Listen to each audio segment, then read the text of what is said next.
Okay, so we're going to do a video today to show you how to change the diesel fuel filter on the 2.2 litre Freelander 2. May also be the same on the Range Rover Evoque, certainly be very similar, but we'll probably do a video for that anyway.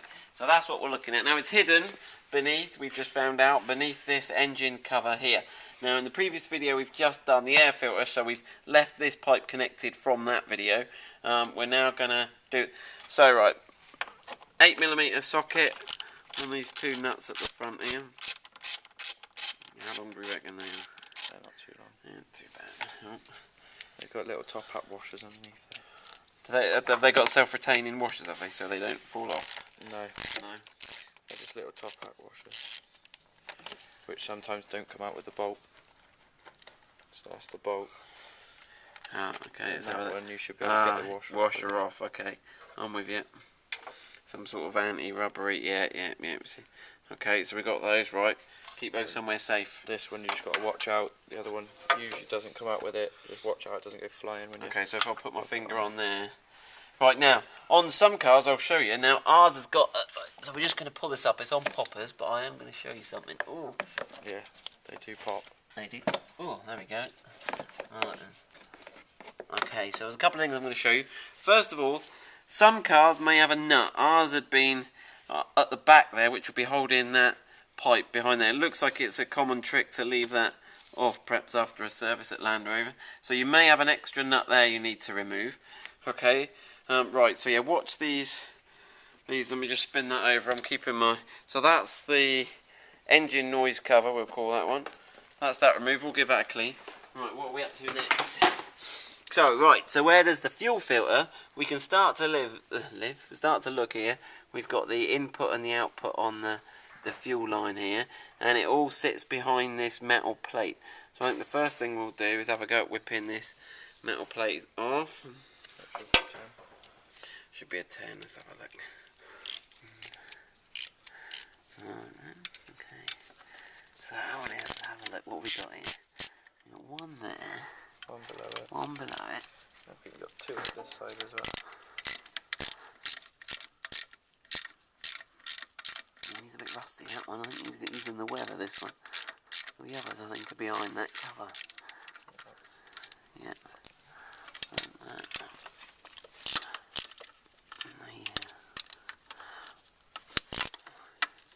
Okay, those for that. Right.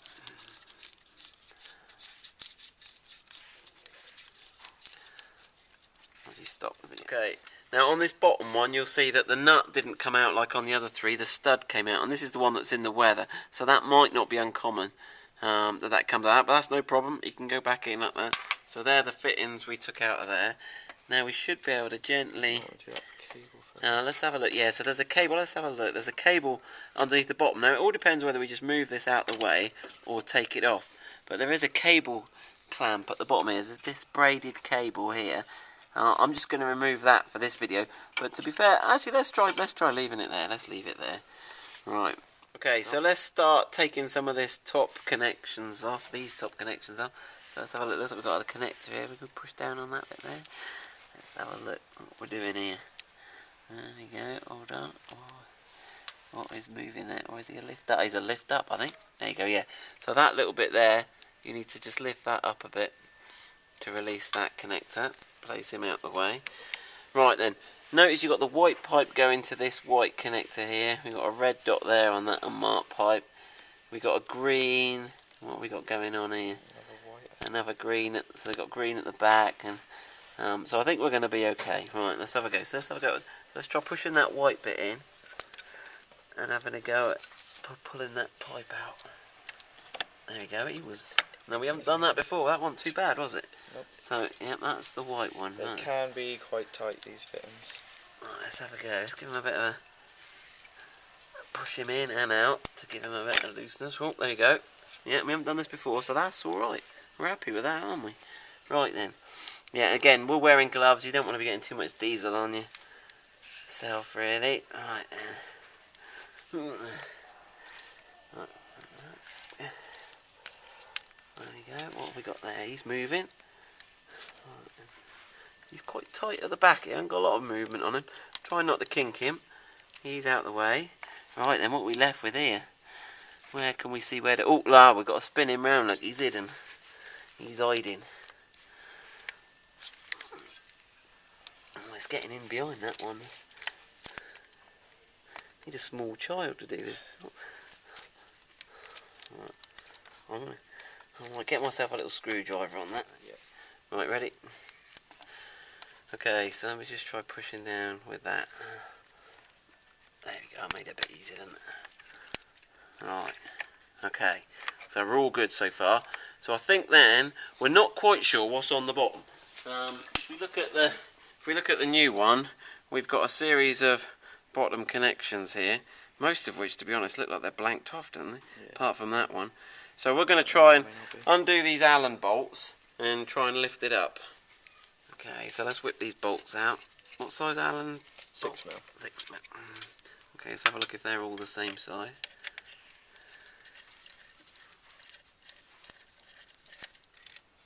That's the second. That little one there, he's hiding a bit.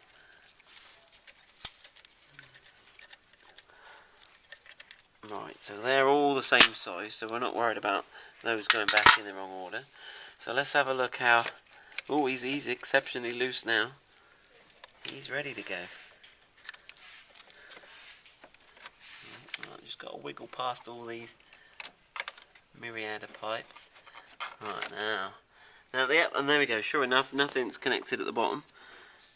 We've got some diesel leaking out everywhere, have we? Yeah, just a little bit. Little bit. Okay, but there's the pipe. Right, so without further ado, we'll put the new one in. Right, so let's get him the same way round. Right, thank you. Right then, okay. So I'm gonna, right, we've got some blanks in the pipes. So should we connect the pipes before we worry about the bolts? Because they don't get in the way, do they? Nope. Rather than have diesel going everywhere. So let's... They should just push back on. Right, theoretically. Theoretically, we might have to bolt it down to get... Oh, there we go. We want a nice click. Otherwise you're going to have diesel going everywhere. Right, clicking in. Right, and this one was the one that was tight before. I'm going to kink that pipe. Might give me a bit more. That's it. Having it not bolted in's helped me a little bit there, hasn't it? Right, now that one's got a bung on it. I think that's a bung. That is a bung. Let me just, might be worth getting that off before you get in this tricky position.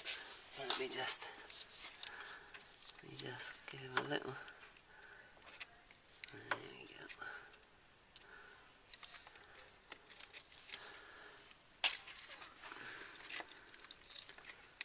Okay, so that's that bung off there, and then we're ready to slide that last one on.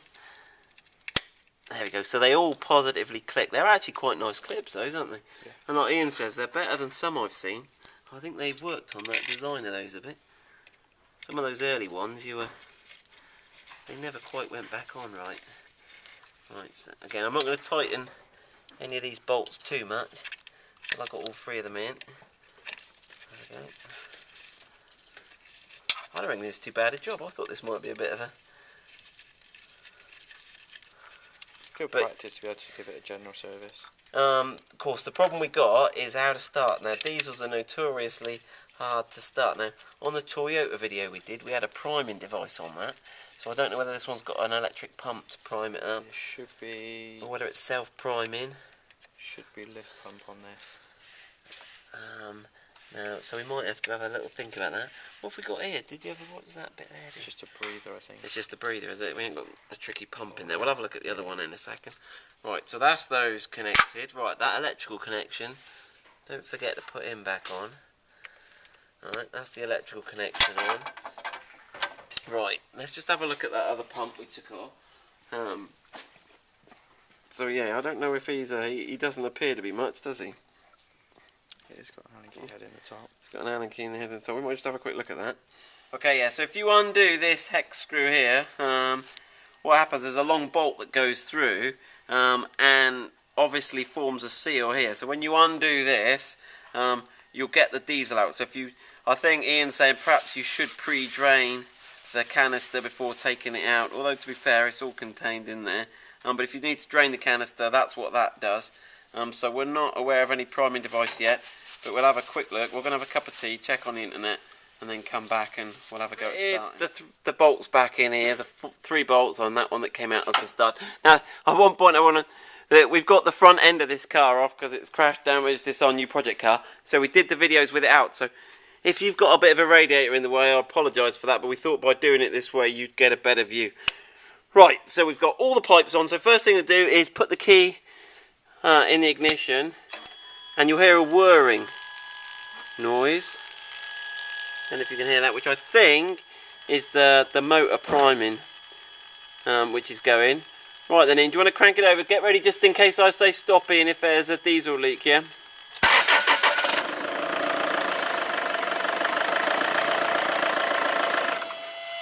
Okay, all good.